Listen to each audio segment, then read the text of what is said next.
This is the European edition of Breaking Banks, the world's #1 fintech podcast and radio show. We bring you the European unicorns, startups, founders, regulators, and leaders innovating the rapidly evolving fintech scene today. A truly localized podcast with both English and local language content, with some of the world's most well-known hosts and influencers in the fintech sector globally. Join us every week as we explore what makes the European Union a phenomenal proving ground for many of the fastest growing fintech plays in the world today. Okay, let's roll. So welcome on Breaking Banks Europe. I'm Francesca Aliverti. I will be your host for today, and we are here for this special episode at Finovate in London. And my first guest is Saira Khan from First Direct Bank. Hello, Saira. Hello. How are you? Very good, and thanks for joining us for Absolute pleasure. for this interview. So Saira leads and supports the collaboration of fintech and traditional financial services for First Direct Bank, as I said, where she leads on business model innovation, focus on areas including open banking, emerging technologies such as data and AI, and she has a very sweet spot on sustainability as well. So first of all, I really want to congratulate with you, Saira, for having been listed on Innovate Finance Women in Fintech Powerlist. How does it feel? Oh, thank you so much. Very recent, absolutely amazing. What a great kind of a recognition, and so timely as well. So thank you very much. I appreciate that. That's nice, you deserve it. So what I wanted to ask you as first question, of course I have to because it's everywhere in the news. First Direct Bank is also owned by HSBC, and HSBC is everywhere right now for the rescue deal, let's call it like that, of SVB. What's your view on that? How does it feel? Oh, I'm so glad you asked me. Honestly, I'm absolutely thrilled. And I'm glad you brought that up. I think, it sends such a great message out for our customers, our colleagues, to be part of the HSBC family. And it's a huge message on our commitment, really, Francesca. It's awesome. Let me take you back, actually, just to talk about a little bit of a story. So HSBC foundations, if we go back all the way to 1865, 158 years ago, we were helping entrepreneurs grow their businesses. And here we are today with this rescue deal. So actually it makes me super proud that HSBC's not only come in, but also helped to collaborate so quickly, so timely. I mean, we're all here to solve problems, but what a great way for everybody to get together and solve a problem. Yeah, so it's going to be great times for you, I'm sure. Let's keep talking about the startup ecosystem, because within your role you have quite the privilege to see the collaboration between the traditional world and the fintech ecosystem. Yeah. Could you share with us maybe a little bit your experience in this? Oh, it's super exciting. Look, when often we talk about this, and when you talk to industry folk, it's like, oh, it's the incumbents versus the fintechs, but actually it's not. The fintechs have helped us to really start get a good kind of a competition going, and start thinking about how our customers are behaving and changing, and how we need to move quickly. So I think it's a beautiful family between the two for us to work together. Super excited. We, as HSBC's commitment and First Direct's commitment, we've worked with partnerships for a long time now, and partnerships come in many forms. Look, there's 4 types of partnerships. We've got regulatory compliance, vendor relationships, strategic investments, and research and product collaboration. And I think, we're very proud to say we're across all of those. So I think, from my personal opinion, they're super important. I'm glad we're in that space. I mean, it's been great talking to some of the great ideas today, and it gets us to start thinking about fantastic ideas too, right? Yeah, that's great indeed. And before, when we were chatting, we also talk about the difference in cultural mindset that maybe you have to face when talking with a startup. So we were discussing the fact that sometimes a startup needs to put in the shoes of the bankers. What's your experience with that? I didn't think you were going to bring that up. What a great way to kind of do it. It's look, I think there's a huge kind of a cultural shift between the way that the startups communicate versus the way that the storytelling piece comes in. The banks understand customers, and and I'm going to say First Direct is a part of a larger organisation as HSBC. And we see a lot of founders come in, a lot of different people.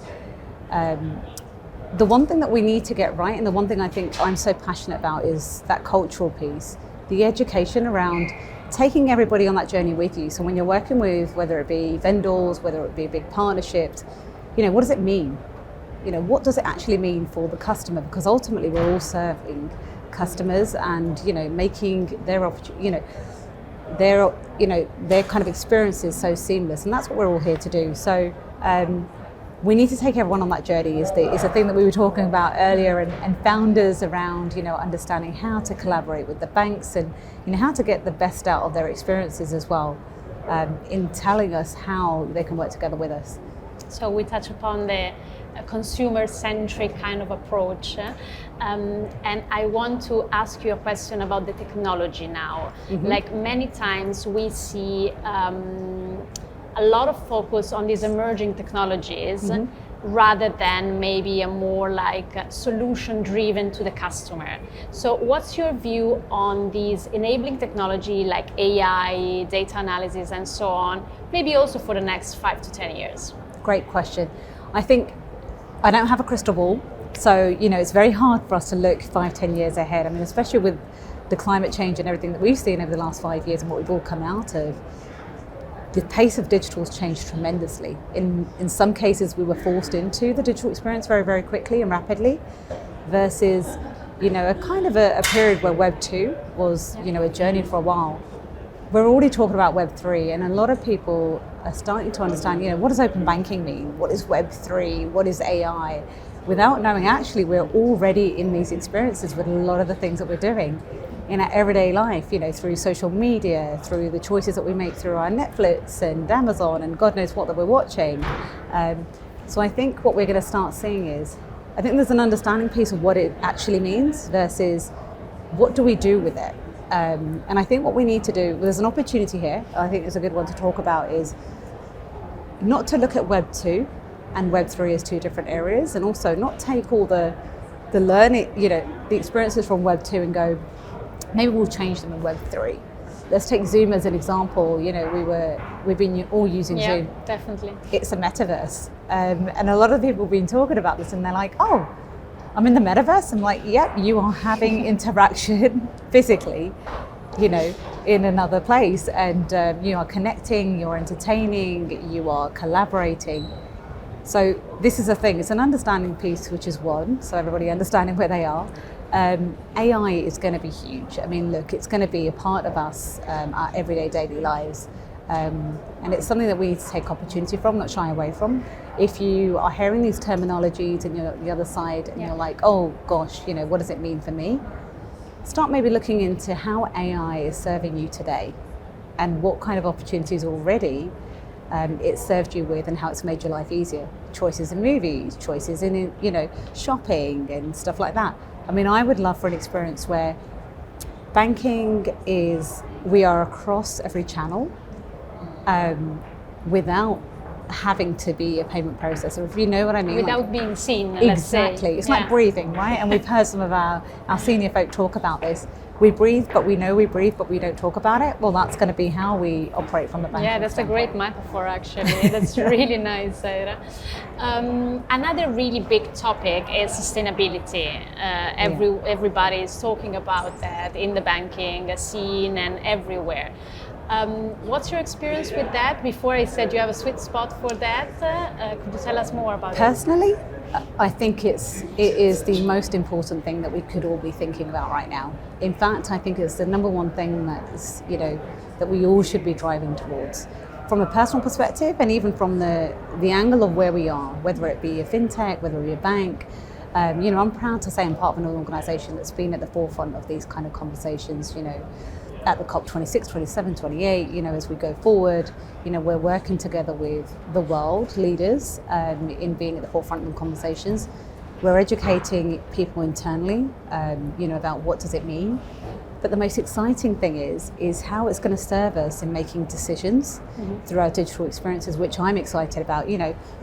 I'd love for it to be telling me where I can personally make some choices about, buying my coffee, making a purchase, using a fuel item, or yeah, because many times it's actually the consumer that is making the choice. So exactly. Whatever you mentioned now is actually a consumer-driven choice. And Francesca, let me tell you something, a funny story. So when I went to First Direct and visited the actual kind of offices, our physical offices after COVID, I was so pleased to see the parking spots. We're pretty much, we had a lot of the carbon kind of, the charging docks already in there. I think that's the kind of things, not only from a customer standpoint, from an employee standpoint, making it easier for them as well, so they understand what choices do they need to make. Definitely. But yeah, we're talking about digital and personal experiences. But yes, everything we do. Nice, really nice. One very last question. It's about diversity. So Yeah. I've seen in this conference they actually did quite a nice job in having women always on stage. And I'm not saying like you are on stage because you are a woman. Actually, it's completely the opposite. Like they make an effort in find super clever woman that can be on stage. So what's your experience within the banking sector with diversity, being a woman in the financial sector? Good question. Francesca, I think representation matters, and we all understand that now, and I think it's such an exciting place to be right now, whichever gender you're in, or whichever kind of diversity place you sit. I'm hugely passionate about this. In fact, I was talking about this last week from an International Women's Day perspective. We're very privileged that right now the industry has changed a lot, that we're getting some diverse voices. We need them more from the innovation standpoint, and this is where my personal kind of views come in. I think as we're designing products, experiences, and we're looking at kind of the next generation of offerings that come out, we don't only need women. We need a diverse set of thinking, and that's every individual, whether it be from vulnerabilities to disabilities to genders. So yes, women and the gender thing is hugely important, but I think just across all of that, I would say whichever facet of diversity you sit across, I think representation matters. The other thing I would say is also, find a voice, but also be available to be at the table, to be involved. If you see great ideas being built, put your hand up, get involved. But yeah, super important, but very... That's nice. Thanks a lot, Saira. It was a pleasure to have you here. Enjoy the rest of the conference, and thanks again. Thank you very much for having me. Thank you. Thank you. Do you want to be part of Breaking Banks Europe? Reach out and learn more about the opportunity to be featured in one of our shows. With over 1.6 million listeners and counting, Breaking Banks Europe is bound to become the place to advance critical dialogue in Europe and the UK fintech scene. Reach out on Instagram or Twitter at Breaking Banks EU, or go to www.provoke.fm.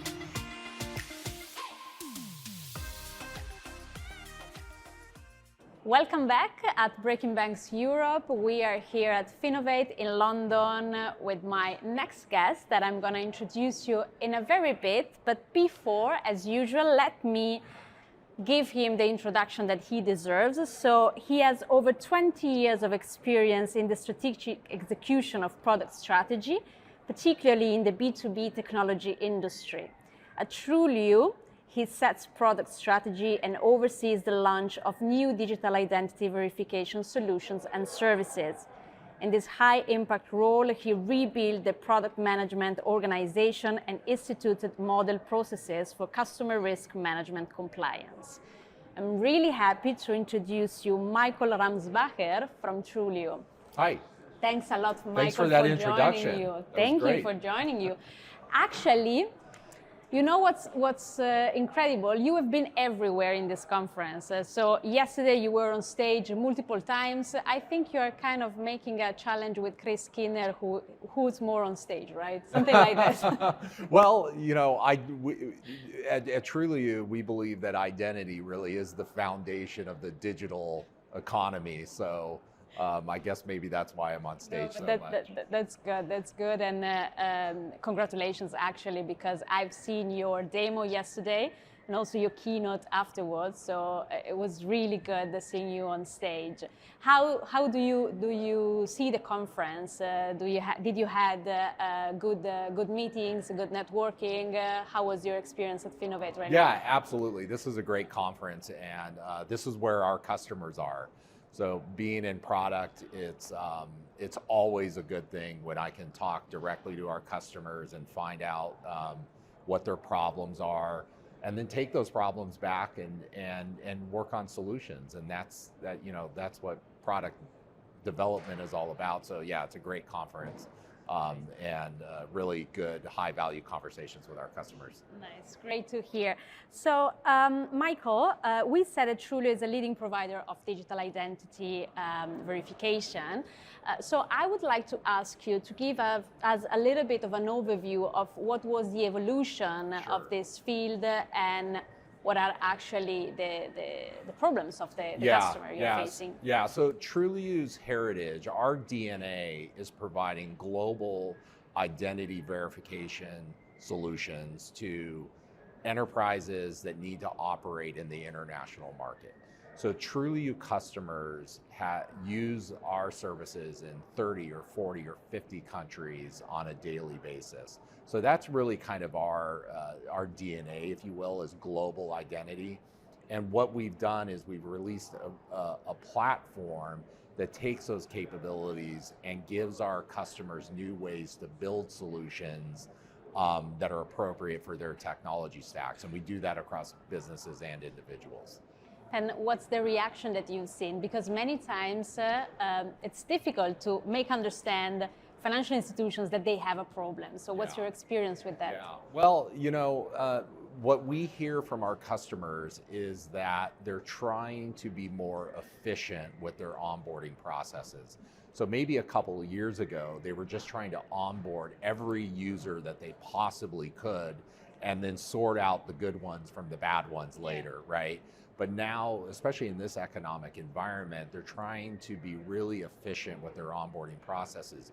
And so the Trulioo platform allows them to create workflows and onboarding solutions that are most efficient because Trulioo helps them optimize the different services together. And we do that on a country by country basis because the right answer for onboarding efficiency in the United States may be different than the right onboarding solution for Canada, for example. And so our global knowledge of identity plus the tools allows us to build solutions for our customers to really lower the cost of onboarding a verified good user. Yeah, you touch upon a very interesting point, the global side of this, because I've seen a lot of solutions that are actually tackling the problem country by country. Yeah. And this probably is quite a difficulty, while a solution that could tackle the problem globally, it's a big asset. What do you think about it? Yeah, there's a lot of regional players and a lot of point solutions, but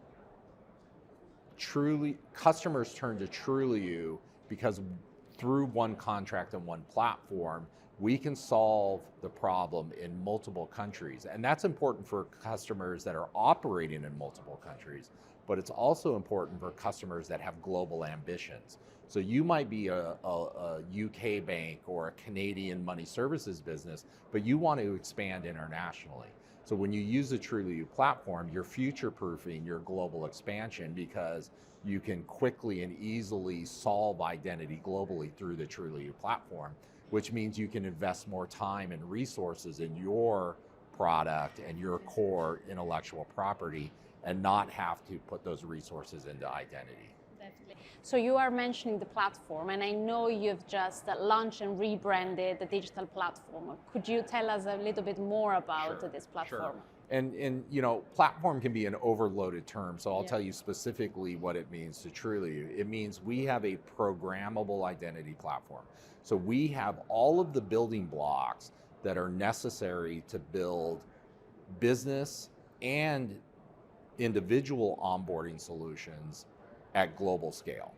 And we have great solution consulting teams that can give you the kind of the formulas for different platform configurations for different countries. And we also have the ability for our customers to really build creative solutions from those blocks themselves. And the amazing thing about this platform launch is seeing the creative solutions that our solution consulting team and our customers are coming up with the platform components that we've developed. So it's really been an amazing journey so far, and it's really resonating with Trulioo customers. Great. So yesterday, during your keynote, you said something that was really interesting for me, actually, because everybody keeps talking about the importance of frictionless experiences and so on. But you said actually that we have to take care of the right amount of friction. Because frictionless, it's super good, of course, but we also need to be sure that there is a barrier, so a sort of friction to be sure that the client is secure, let's say.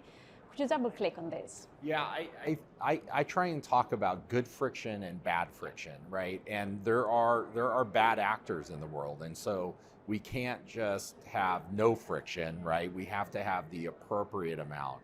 And so an example of bad friction is, if you're doing like a document verification, not having the proper technology that gets the person through the workflow one time. If you're asking somebody to retry something over and over again, that's an example of bad friction. So it's having the necessary amount, and then understanding that what is necessary is different in a country by country basis. And it even differs from use case and different demographic segments. There are specific countries that have specific regulations that maybe make the data verification difficult. People have thin files, thin credit histories, if you will.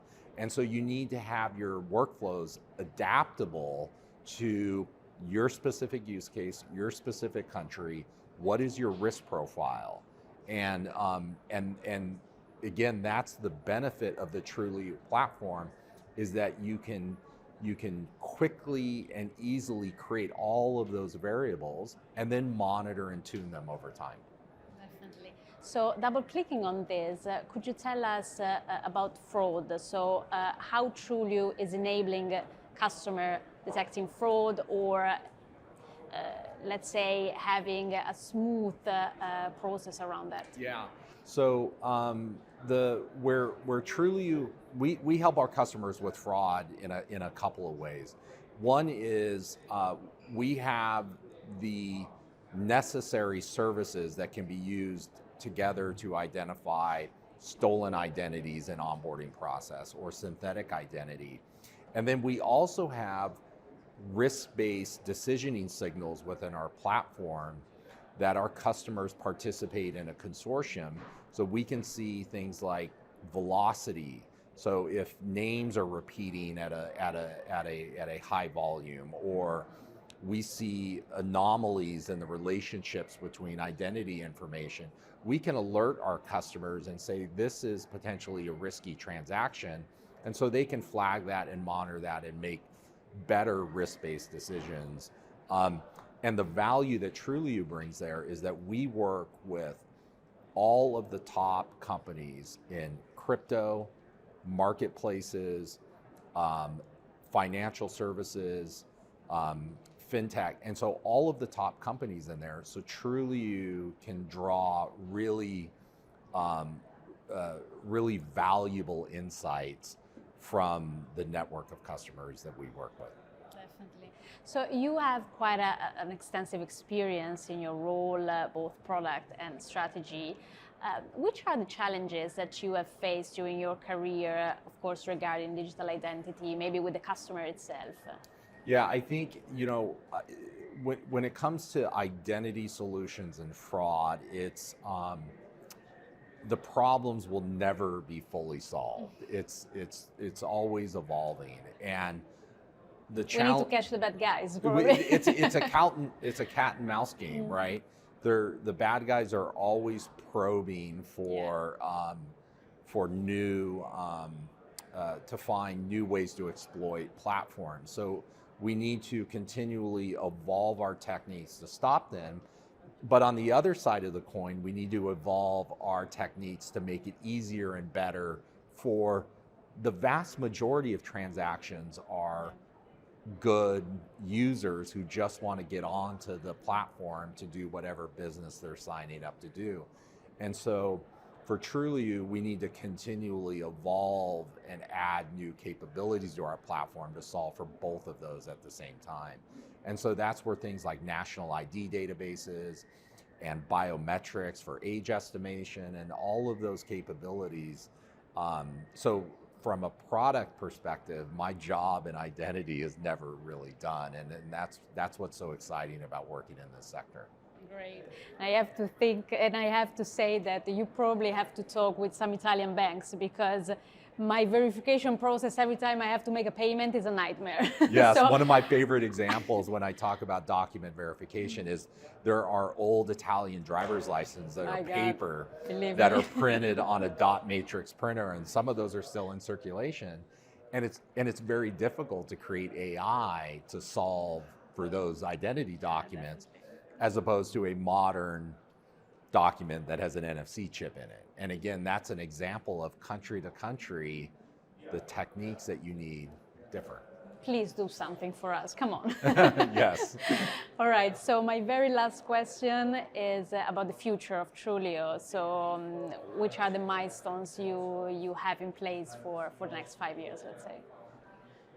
Well, Trulioo is the world's identity platform. So for us, it's continuing to, back to your previous question of what is the roadmap with identity.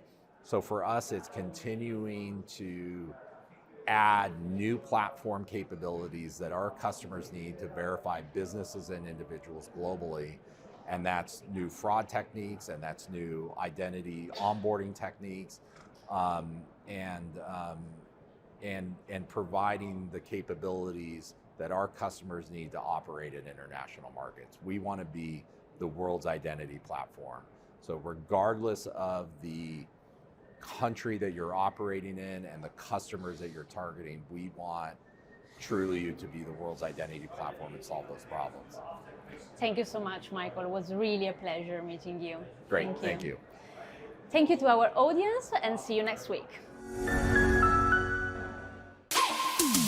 Thanks for listening to Breaking Banks Europe, a Provoke Media podcast in cooperation with Fintech Stage. Don't forget to tweet us out, shout out, or post to the team at Breaking Banks EU on Twitter.